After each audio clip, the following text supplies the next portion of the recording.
Olá, o programa Sempre Feliz começa agora. Emagrecimento é ou não é um tema de várias conversas por aí? Sempre a gente tem alguma dúvida, não é mesmo? O médico cardiologista Robson Mendes e a nutricionista Raquel Mendes gravaram este quadro sobre saúde, respondendo a 10 perguntas sobre o emagrecimento. E no nosso sofá hoje eu converso sobre uso capião com o advogado Diogo Monção.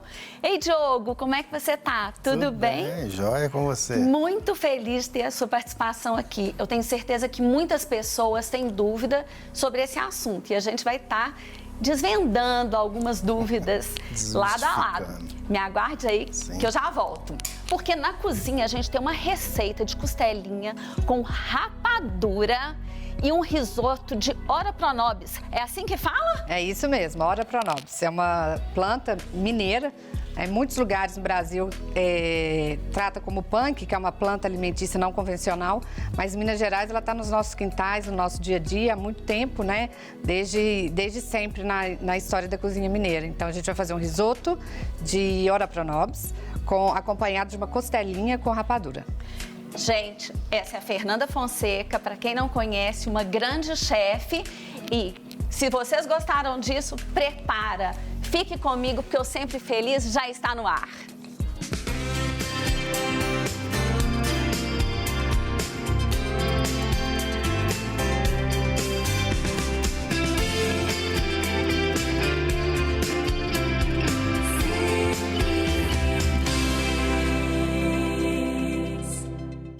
Vamos para a cozinha?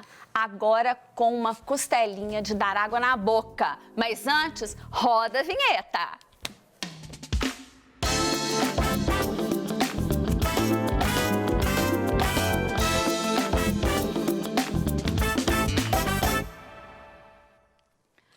Com a chefe Fernanda, a gente vai ter um prato maravilhoso aqui.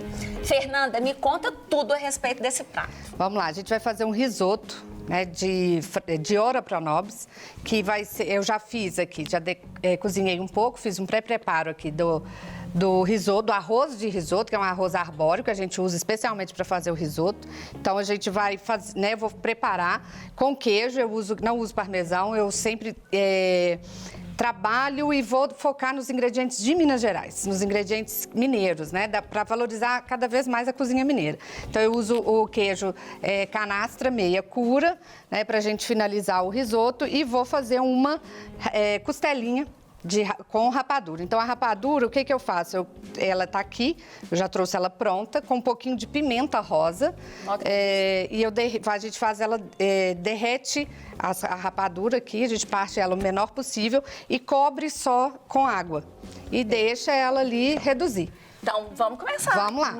Então, aqui... Já quero experimentar isso logo. Vamos, é uma delícia. A gente vai começar aqui. Primeira coisa, né? Para um risoto, a gente vai colocar manteiga, é um dos segredos do risoto. Cebola. Eu gosto muito, no preparo do risoto, a gente usar a... Cebola roxa. Cebola roxa, que ela é mais leve e dá um sabor muito gostoso. Como eu falei, eu já fiz um preparo, né? Mas o risoto, qual que é o preparo mesmo do risoto? Quando coloca aqui, a gente vai colocar depois o arroz arbóreo. E depois a gente usa, por exemplo, um álcool ou, por exemplo, um vinho branco que evapora. Então, não fica com rastro de álcool, né, na comida. Mas aqui eu já fiz esse pré-preparo antes. Perfeito. E a gente vai colocar aqui o arroz já pré-cozido. Quanto tempo você deixa pré-cozido? 5, 10 minutos. Tá? E aqui a gente coloca aqui, vamos colocar. E uma dica, por exemplo, essas questões de usar caldo de cubinho, caldo industrializado, isso não existe. Né? Principalmente na cozinha mineira, a gente não faz. Então, aqui eu fiz um caldo também, né? Já também fiz antes, mas trouxe aqui para vocês verem. É um caldo que a gente chama de fundo, o clássico que a gente vai usar é o alho poró, cebola e cenoura. A cenoura, sim, partida grossamente mesmo. Sem problema. Isso. E aqui, como a gente vai fazer um risoto de costelinha, que vai acompanhar uma costelinha, eu aproveitei um pouco da costelinha também, que sobrou, e joguei nesse caldo. E incrementei com... Então, aqui, o que a gente faz?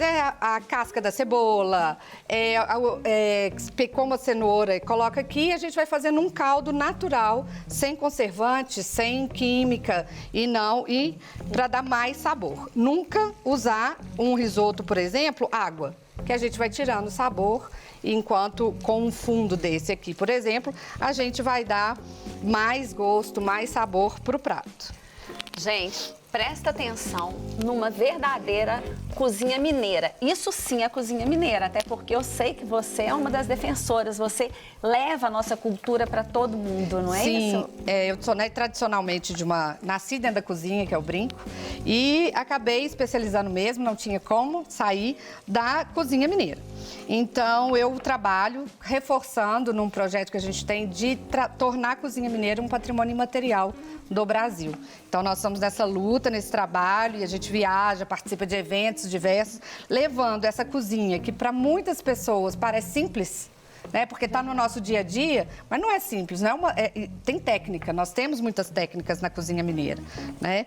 Então, o risoto é um prato italiano, mas eu dei uma mineirada nele, colocando aqui o ora pro nobis, né? E usando o nosso caldo, nosso fundo aqui, né? Como eu gosto muito de salientar para vocês verem, tá vendo? Eu coloquei, a gente pode usar o talo da salsinha, aqui também, que vai dando um gosto especial no preparo. Isso sempre chama fundo? Fundo.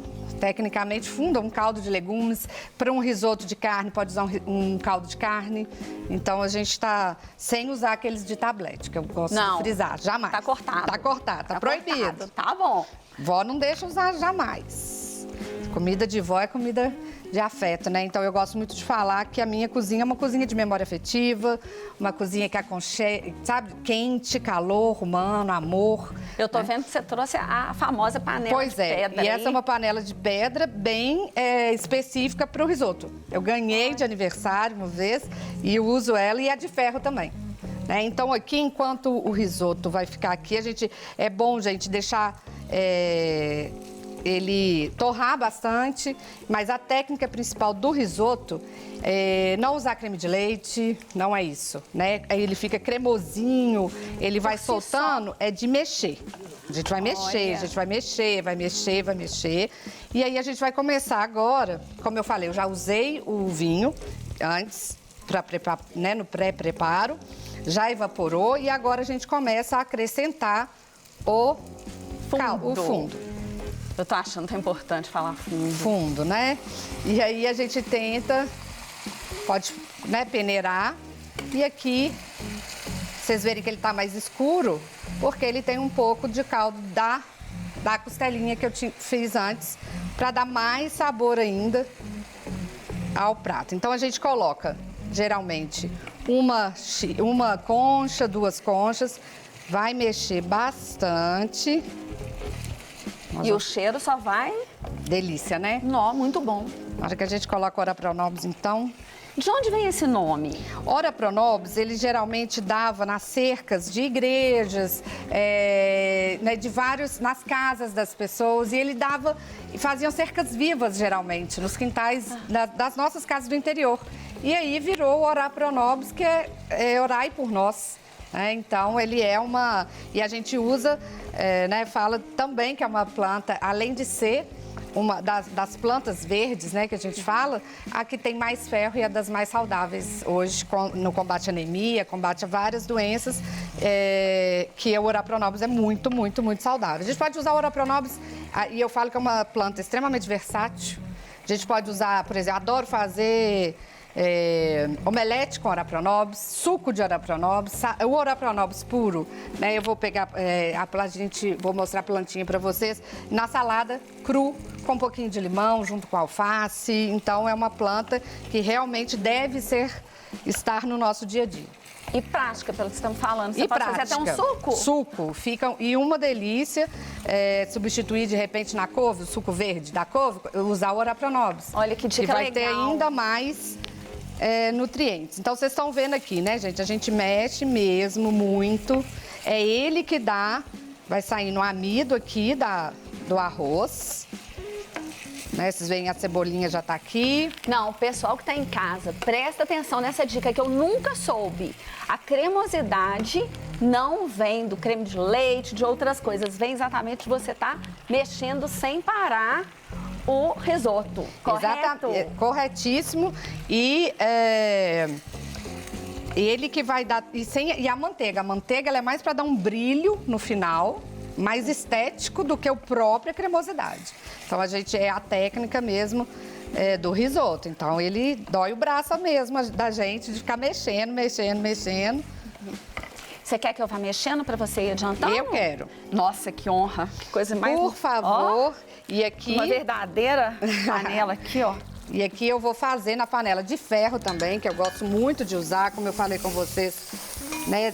Sou bem tradicional mesmo, bem fiel às origens. E a gente vai fazer aqui a nossa costelinha. Também, né? Fiz um pré-preparo da costelinha. Só diminuir aqui um pouco. Eu continuando mexendo Pode aqui. mexer. Tô mexendo, nada de... Eu fiz, né, como eu falei pra vocês, o pré-preparo da costelinha. O segredo dela, pra deixar ela moreninha assim, a gente vai colocar cebola, refogar e colocar a costelinha crua, né? Agora tá, porque ela tá no pré-preparo mesmo, que eu já tinha preparado. Mas a gente vai deixar ela esquentando. E tradicionalmente a gente vai mexer. E uma outra dica que a gente usa também para dourar, é uma outra técnica que é... Eu vou precisar de um pouquinho de água. Alguém pega pra mim? Não precisa. Peraí que eu vou pedir pra trazer pra você, só um pouquinho. Eu posso usar... Gente, me arruma água. Vai ser melhor ainda, Lorenza. Pode deixar que eu vou usar o próprio fundo aqui. Que vai dar pra gente mexer aqui. Então. E usar aqui. Então, vocês veem a técnica para deixar a costelinha molhadinha e bem torradinha, com cor, não ficar branca. Ai, nossa, é muito ruim quando fica A assim, gente né? deixa torrar um pouquinho a cebola e ela vai. Aqui. Obrigada. A gente pode colocar água aqui, tá? É uma outra dica importante também.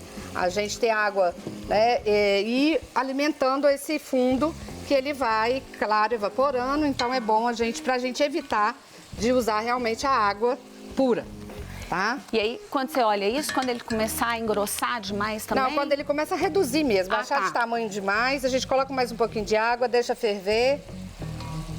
Perfeito. Então aqui a nossa costelinha, como né, eu falei pra vocês. Uma outra dica também interessante, a gente pode fazer no risoto, junto com a cebola, colocar bacon. Não deve ficar um pouquinho maravilhoso, de hein? bacon, não muito, porque o bacon é mais forte, né? Um gosto que ele pode roubar a cena. Então a gente deixa, coloca pouco, porque senão ele rouba a cena da costelinha. Mas ele deve dar aquela sensação mais defumado, né? Dá, e fica uma delícia também. Né? A gente coloca um pouquinho aqui também de sal. Né? Uma dica também, gente, que eu gosto muito, que é da tradicional cozinha mineira, sempre usarmos no preparo os ingredientes básicos da cozinha mineira de tempero, sal e cebola e alho. Alho, sal e cebola. Então aqui... É uma tríade. E aqui eu uso, coloco um pouquinho de salsinha, para dar uma corzinha ou um sabor também. Mas eu uso esse refogo, né? Aquele método tradicional de refogar, jogar cebola, o tempero. E como a gente está vendo aqui, a nossa costelinha. E a questão, né, enquanto você mexe aqui, obrigada pela força, tá demais, tá ajudando. Pode mexer mesmo. Então tá bom. Vai ficar com dor no braço, mas é isso mesmo. É bom que faz um exercício. Lógico. E a questão da rapadura, como eu falei com vocês, eu gosto, né, uma questão que eu criei aqui, de colocar um pouquinho de pimenta rosa, que eu acho que ela dá uma finalizada, ela dá um toque gostoso também pra gente montar aqui. Então, né, vamos ver aqui como estamos aqui de ponto. Outra questão, risoto, a gente não O arroz. Eu tô aqui na minha tarefa para fazer tudo certinho para você, que eu tô tão interessada na sua receita. Já deixa eu te dar uma folga. Aqui, né, a gente vai ver o ponto. Já tá praticamente, já tá bom. Ele fica al dente, ele não cozinha demais, a gente tem que morder o arroz e sentir mesmo, assim, mordendo. Ele não pode ficar... E outra coisa, risoto não é um prato que a gente deixa ele empratado. A gente coloca no prato e ele solta. Ele tá molhadinho. Olha tá? que interessante. Porque às vezes a gente vê muito moldado. O risoto tradicional italiano. Então eu vou colocar a minha última mão, tá? Enquanto você tá fazendo água. Essa mistura mágica aqui, a gente vai fazer o quê? Vamos pedir para colocar a receita enquanto a gente continua aqui. Pega papel e anota tudo. Vamos lá.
Imagina um risoto. Vamos fazer uma coisa diferente nesse programa hoje? Vamos embora. Vamos arrasar? Vamos lá. Então, um risoto merece ser degustado quente, concorda? Tem mais alguma coisa que falta pra gente fazer? Falta. Vamos fazer agora. Então, vamos fazer agora. A gente vai colocar o ora pro nobis. Então, vamos colocar uma mãozinha generosa. Pode mexer. Vamos lá. Porque nós vamos vou fazer o seguinte, eu já vou adiantar, vou convidar o nosso super convidado, doutor Diogo, porque a gente vai experimentar esse risoto. Deixa eu pegar aqui. Rapidinho vamos lá. aqui. E agora a gente vai misturar aqui, né, o ora pro nobis, que é o nosso risoto de ora pro nobis. E fica uma outra dica que a gente pode sempre usar. Tudo que eu fiz até agora é a base do risoto. E a gente pode colocar vários outros ingredientes, por exemplo, uma carne, um frango, outras verduras e tudo mais para fazer risotos de outros sabores. E então, a rapadura? Minha curiosidade está na rapadura. A rapadura. Então vamos lá, já que você está mexendo, agora é o queijo, que eu acho que é o toque final, tá? A gente vai misturando aqui, ele vai dar sabor. E a rapadura, que eu falei pra vocês, a gente já derreteu. Eu vou pegar a minha costelinha. Deixa eu pegar o prato aqui. Ok. Eu vou pegar a nossa costelinha.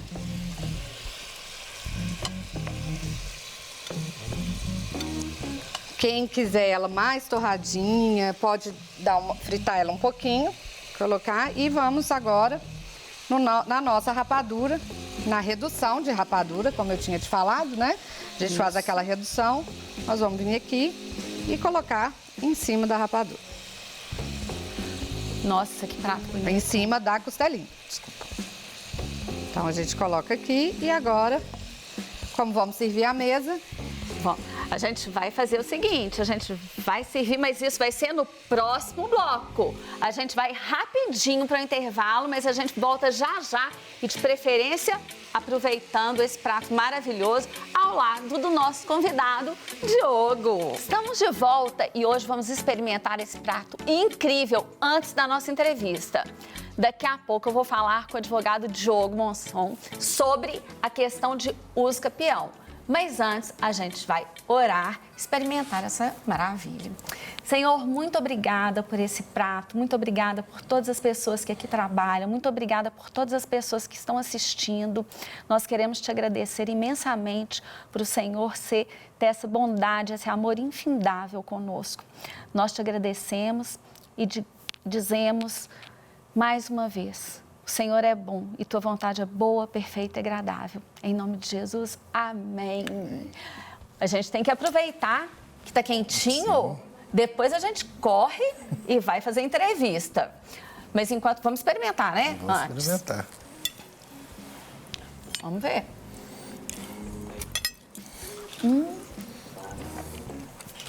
Fê, que coisa maravilhosa, Fernanda.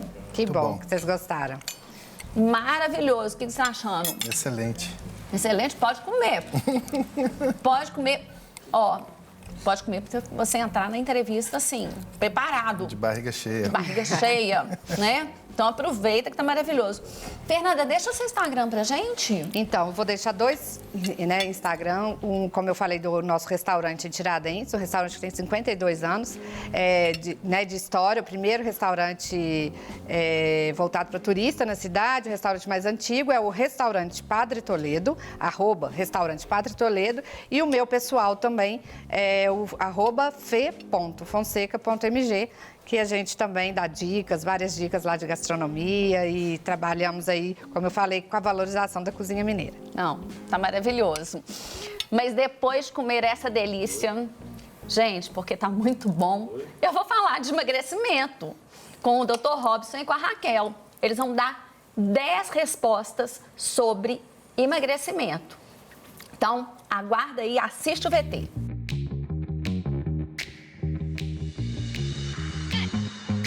Olá, pessoal! Hoje nós vamos responder 10 perguntas sobre emagrecimento. Meu nome é Raquel Mendes e eu sou nutricionista. Meu nome é Robson Mendes Dutra, sou médico, sou cardiologista. Vamos lá então à primeira pergunta.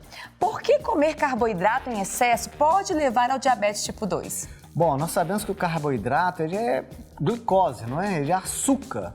Quando ele entra na corrente sanguínea, esse carboidrato vira açúcar. E o açúcar hoje ele é muito lesivo, ele é muito agressivo, né? E ele em grande quantidade ele pode gerar essa doença chamada de diabetes. Hoje no Brasil nós temos 500 diagnósticos de diabetes, né, por dia. E o diabetes ele provoca uma agressão muito grande ao sistema cardiovascular. Então é interessante, Raquel, que eu atendi um engenheiro de uma fábrica de refrigerante que ele me disse que eles estavam tendo muito problema, porque refrigerante normalmente tem muito açúcar, né? E ele estava me falando que eles estavam tendo problemas nas manilhas, né, que é de cimento. Que o açúcar, em grande quantidade, né, que estava tendo ali naquela fábrica, estava arrebentando, destruindo aquelas manilhas. Se o açúcar em excesso faz isso com o cimento, imagina com o nosso corpo, né? Então, a questão do carboidrato em excesso é que ele vira o açúcar. E essa quantidade de açúcar aumentando no nosso sangue provoca o diabetes, que é o que a gente está vivendo hoje, uma grande epidemia. E nós sabemos que o diabetes é uma doença nutricional, né? Se houver um controle na nutrição, a pessoa pode ficar livre dessa doença. É isso aí, uma dieta nutricional. Bom, a próxima pergunta, por que algumas pessoas têm necessidade de comer muito doce? Bom, nós sabemos, então, que isso está relacionado à nossa microbiota intestinal. Então, lá na clínica, a gente receita alguns lactobacilos, né, Robson, para os pacientes. E quando a gente consegue equilibrar, então, essa microbiota, então, a gente trabalhar com o intestino muito mais saudável, essa vontade de comer doce, ela reduz drasticamente. E é tão interessante também que o açúcar, né, o doce, ele estimula a produção de dopamina no cérebro.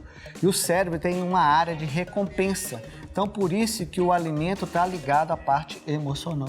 É verdade. Bom, dormir bem ajuda no emagrecimento? Essa é uma pergunta que todos fazem diariamente pra gente, né? Sem dúvida, né? Um sono adequado, ele faz parte do tratamento, né? É ali no sono, quando você dorme, que as células descansam, né? Que existe uma renovação do corpo, que existe a produção de hormônios. E ali também nós temos uma harmonização da grelina, né? Da leptina, que isso gera um controle metabólico adequado do paciente. Lembrando também que o sono ajuda a modular o cortisol, né? O cortisol estimula a fome e ele reduz o metabolismo da pessoa. Então, Raquel, dormir ajuda no emagrecimento. E é muito importante a pessoa fazer uma higiene do sono, né? Ir para o quarto, desligar todas as luzes, né? Inclusive celular, não levar o celular para o quarto. Porque como o Robson diz, é nesse momento, então, que o carro entra no box, né? E aí começa as trocas, começa a produção de hormônio. Bom, vamos lá para a próxima pergunta. O que posso comer à noite? E o que eu tenho que evitar? Bom, uma pergunta muito interessante, né? Essa pergunta é feita com frequência no nosso consultório. Então, à noite, você deve comer uma comida mais leve, né? De fácil absorção, né? Uma salada, uma fruta, uma sopa. Então, à noite, você deve ter uma alimentação bem com baixa caloria e de fácil absorção.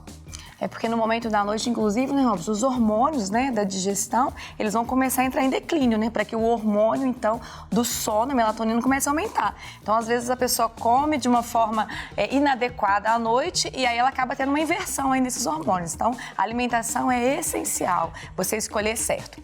Bom, a próxima pergunta. O emagrecimento pode ajudar na redução da hipertensão? Você que é cardiologista, você trata a hipertensão todos os dias, né? É isso mesmo, né? É o primeiro tópico, né? Antes de você entrar com a medicação, você tem que trabalhar nos fatores, né? O primeiro ponto é a dieta, né? Evitar essa dieta industrializada, Raquel, onde a gente tem muitos condimentos, onde tem uma quantidade de sal muito grande, né? Ter uma dieta mais à base de vegetais, né? Frutas, legumes, cereais. Uma dieta que você vê que é de baixa caloria e nutritivo. Então, a gente vê como a dieta ela tem uma relação direta com o controle dos níveis pressóricos. Essa semana, Robson, eu atendi uma paciente que no período da pandemia, que está sendo muito comum a pessoa ganhar peso nesse período, ela teve um aumento de peso de 12 quilos e se tornou hipertensa. Isso é comum. Isso é muito comum no consultório, né? É comum, né? A pessoa fica em casa, restrita, não faz atividade física, começa a se alimentar mais e de uma forma inadequada, então isso vai gerar esse quadro de hipertensão arterial.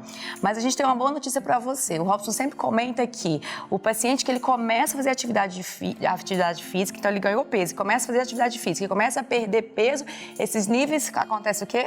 Isso. No primeiro dia que o paciente começa a fazer atividade física, a gente já vê um controle nos níveis de pressão arterial.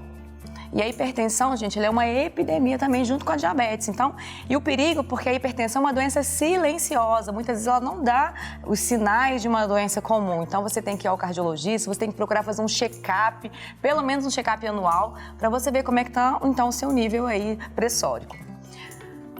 Por que emagrecer no inverno é mais difícil? Emagrecer no inverno é muito difícil, porque a gente quer comer o tempo inteiro, a gente tem necessidade de uma comidinha mais quente, então a gente não quer mais ir para salada.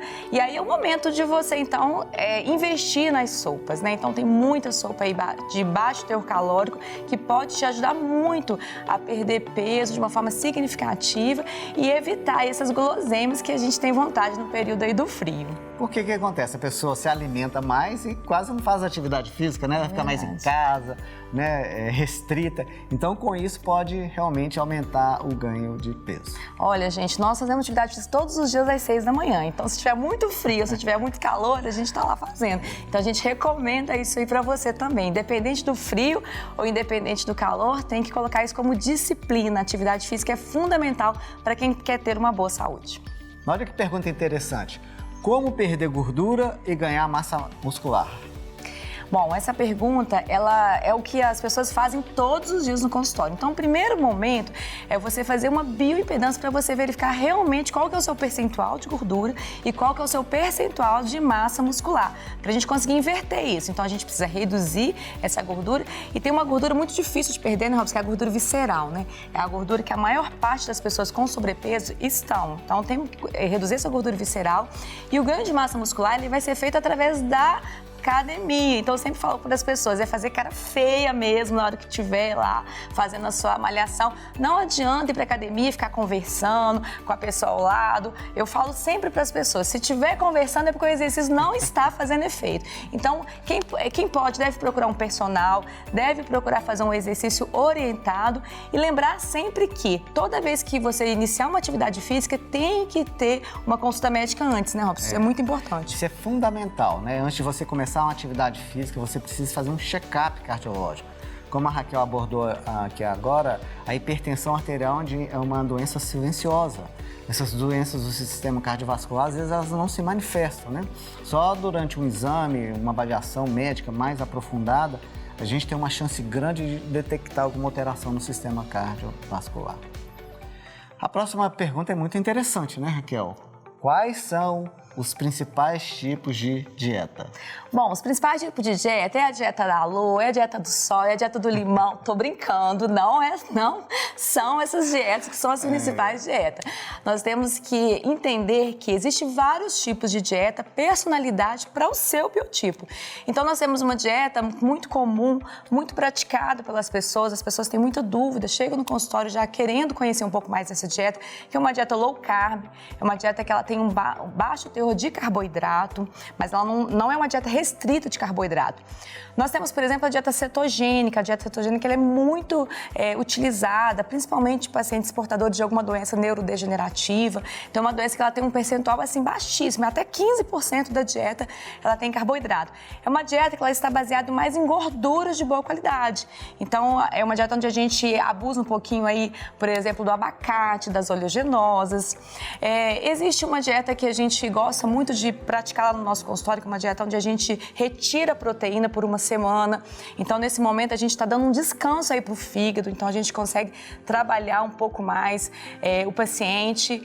Então, as dietas, elas são idealizadas pelo profissional da nutrição de acordo com o biotipo de cada pessoa. Por isso que é importante, a dieta da sua vizinha não serve para você, a dieta da sua irmã não serve para você. Você tem que ir a um profissional e ele vai, então, entender qual que é a dieta que mais se aplica para você naquele momento.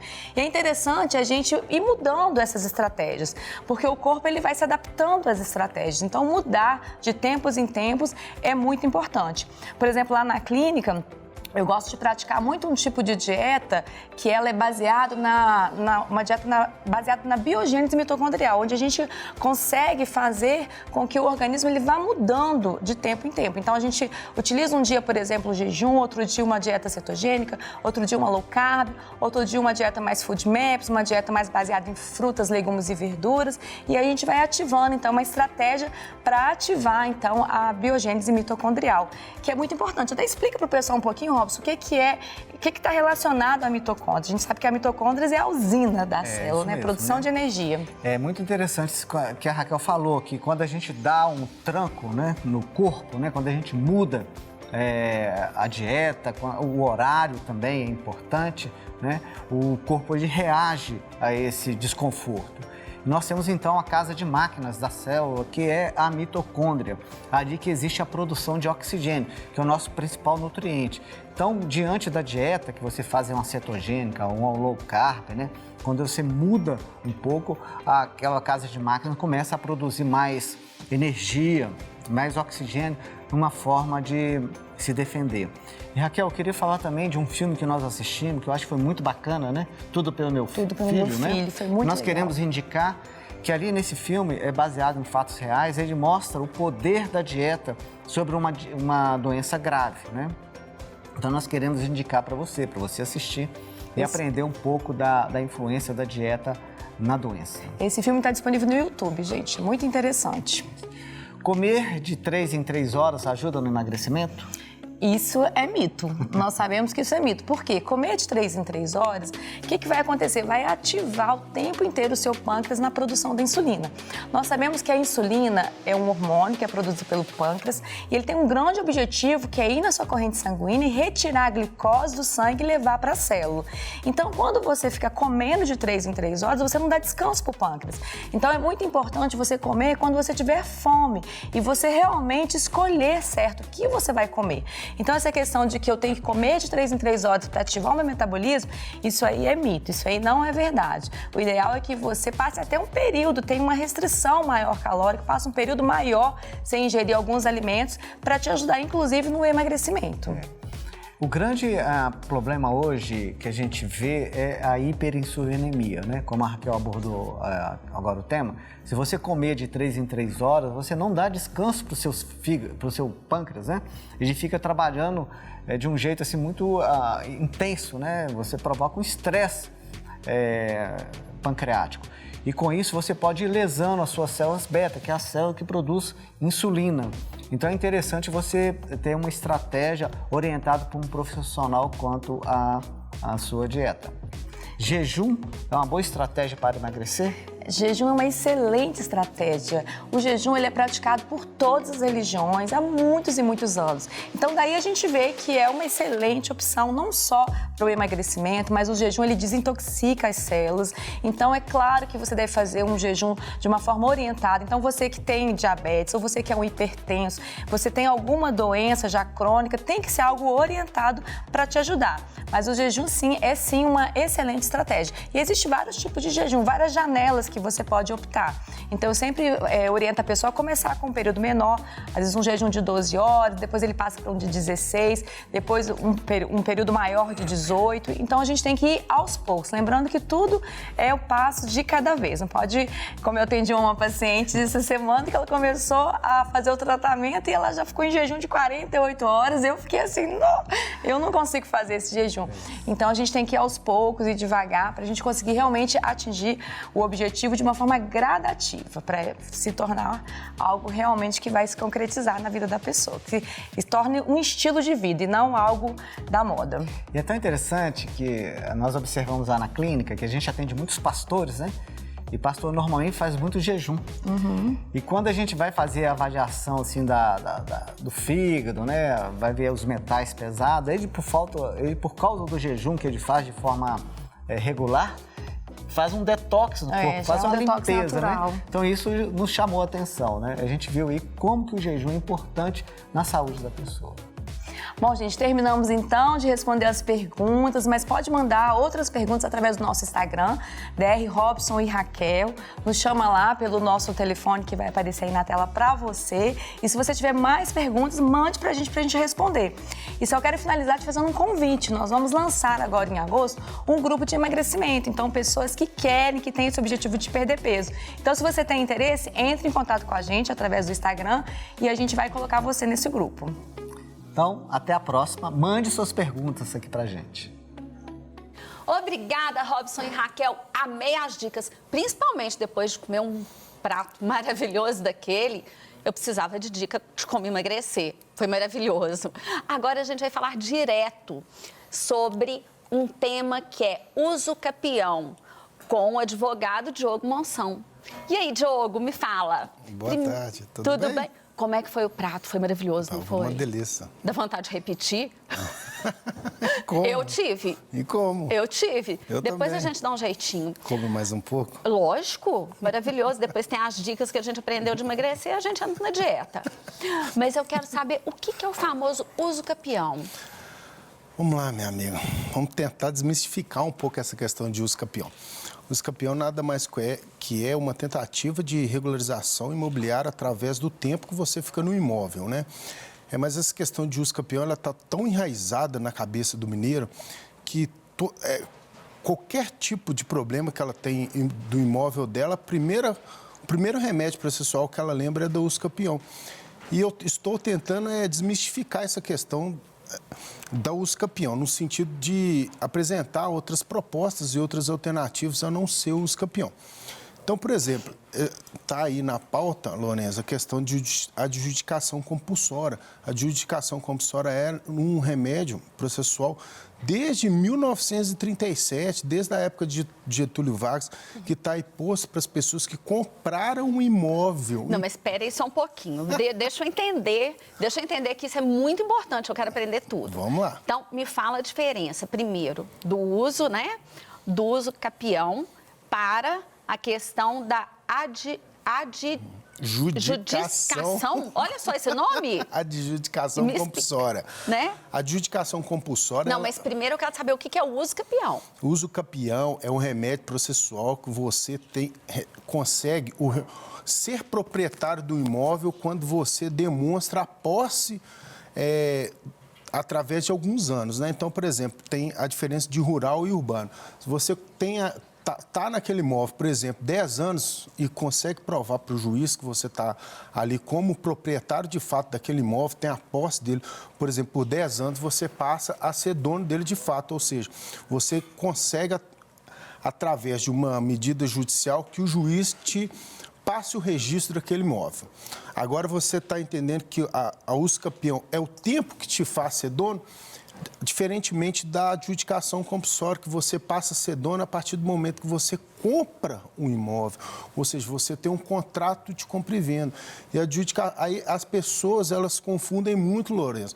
Muitas vezes eu vejo a pessoa, ela compra um imóvel e ela não consegue regularizar através de escritura pública e ela entra com um uso capião.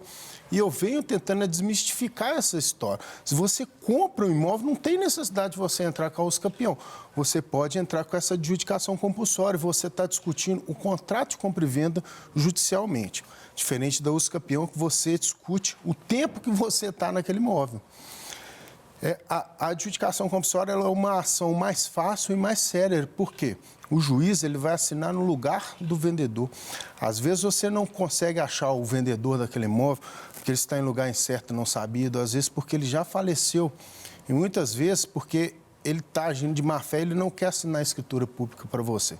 Você interpõe essa ação no fórum, no município onde está localizado o imóvel, o juiz vê o contrato de compra e venda, vê a validade dele, ele assina a escritura no lugar do vendedor e você tem seus problemas resolvidos. Tá. Deixa eu colocar uma dúvida que eu realmente tenho. Sim. Por exemplo, uma pessoa que você emprestou um lugar, fala assim, olha, até você poder comprar e tudo, você pode morar nesse patrimônio que eu tenho durante alguns anos. Já até sei, né? E aí, essa pessoa, ela fica um tempo, por questão de generosidade, a pessoa deu, no caso, emprestou, e essa pessoa chega e requer esse imóvel. Isso acontece muito? Isso é má fé, né? Mas acontece por uso capião. Por isso que o tema veio de uso capião e eu estou tentando desmistificar ela. Porque, na realidade, ela é para quem só tem a posse e entrou na posse de uma forma que não foi de compra e venda. Então, nessa questão que você apresentou, Lourenço, se uma pessoa de boa fé empresta um imóvel para outra, ela tem que fazer um contrato, né? Se ela não fizer, a outra pessoa de má fé, ela pode interpor uso capião e se ela comprovar o tempo ali, ela vai ter propriedade de fato. Só é dono quem registra. A gente nunca pode esquecer disso. Mas, geralmente, uma pessoa, quando ela compra um imóvel, muitas pessoas pagam pelo imóvel, mas elas não fazem um registro completo. Isso. Explica para mim um pouquinho disso. Exatamente, Lorenzo. Isso também é um caso... na verdade, o que eu mais reparo é falta de informação. É porque quando a gente compra um imóvel, a gente faz, a princípio, uma promessa de compra e venda.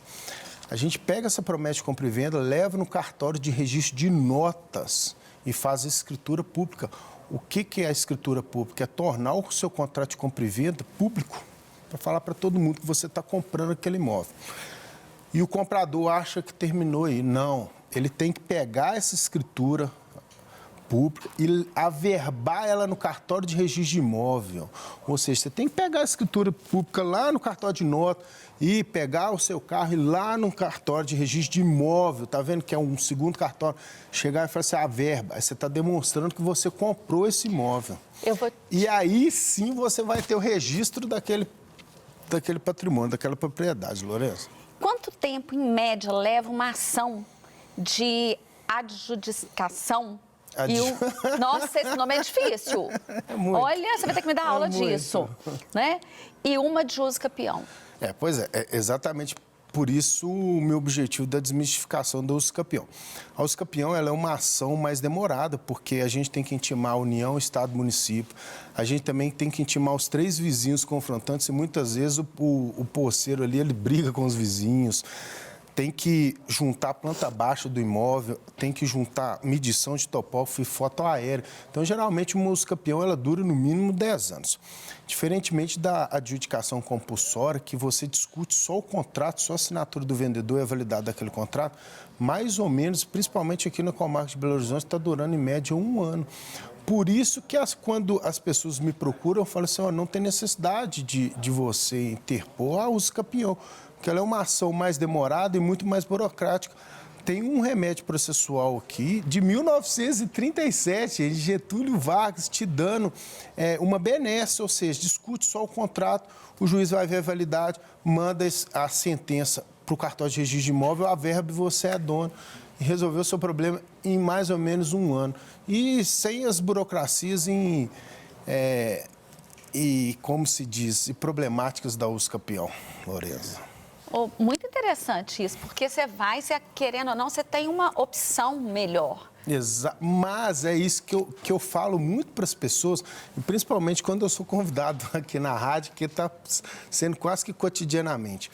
Está enraizado na cabeça do mineiro, qualquer problema imobiliário ele vai resolver com o usucapião. E não é, Lourenço, tem outros remédios processuais para a gente resolver a questão imobiliária, o registro, né? Só para concluir, fazer uma observação, quando a pessoa compra um imóvel, ela está realizando um sonho. E quando ela consegue registrar esse imóvel, é a realização de um segundo sonho. E tem outras medidas mais fáceis a não ser o usucapião para a pessoa conseguir realizar esse sonho, Lourenço. É tão importante você falar isso porque dá uma segurança para a pessoa. Porque em vez dela trabalhar com 10 anos, ela tem a possibilidade de usar a questão de 1 ano. Facilita Exatamente. muito. E muitas vezes a pessoa me procura já com a escritura, achando que ela é dona. Eu falo, não é. Aí o que eu faço com essa pessoa é apenas acompanhá-la lá, o cartório de registro de imóvel, vamos averbar aí. Por óbvio que tem que pagar umas taxas de cartório, né, que faz parte, mas o objetivo maior é que ela se torne proprietária do imóvel, porque até o presente momento ela só tem a posse do imóvel e a diferença de posse e propriedade, Lourenço. E o outro caso funciona tanto para usucapião quanto para essa questão que você está falando? Você fala da adjudicação? A adjudicação, você comprou o imóvel, né? Pagou por ele, só que você não fez as questões burocráticas que é da escritura. E por um motivo ou outro, o vendedor some no mapa. Quem tem que assinar, no caso do vendedor que sumiu no mapa, tem que ser o juiz. Então, você está vendo que de um jeito ou outro a gente sempre consegue resolver a questão registral do imóvel da pessoa. Lourenço, a última opção é o usucapião. É isso que eu queria falar para todo mundo. Tente resolver essas questões registrais de uma forma mais fácil e não fique enraizado na sua mente que você vai resolver só com o usucapião, porque não é. Então, por exemplo, uma pessoa que está dentro de um imóvel e ela continua e ela passa a não ter contato mais com o dono do imóvel, ou o dono do imóvel some, ou o dono do imóvel faleceu sem que ela saiba, ela pede a questão do usucapião? Aí depende. Se for compra, contrato de compra e venda é adjudicação compulsória. Se a pessoa deixou ela morar ali por uma benesse divina, é uso capião. Tá vendo a diferença?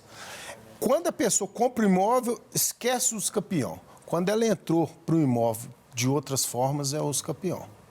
Entendeu? Muitas pessoas devem ter essa dúvida.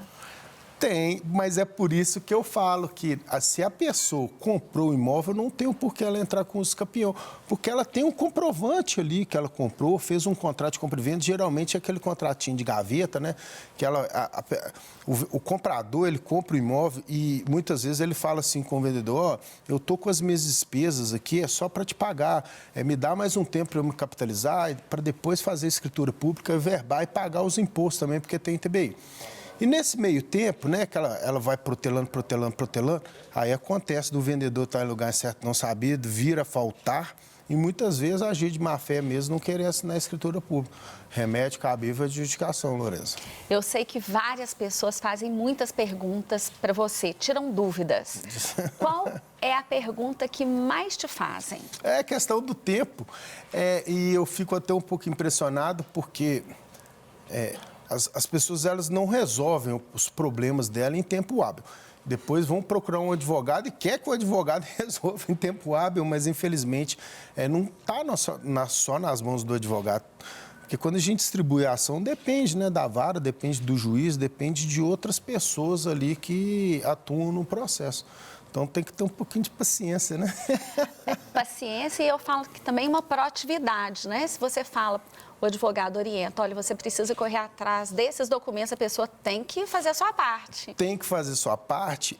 E uma outra questão que eu também sempre levanto é porque é o seguinte, a pessoa ela tem que resolver essa questão imobiliária, registrar em vida.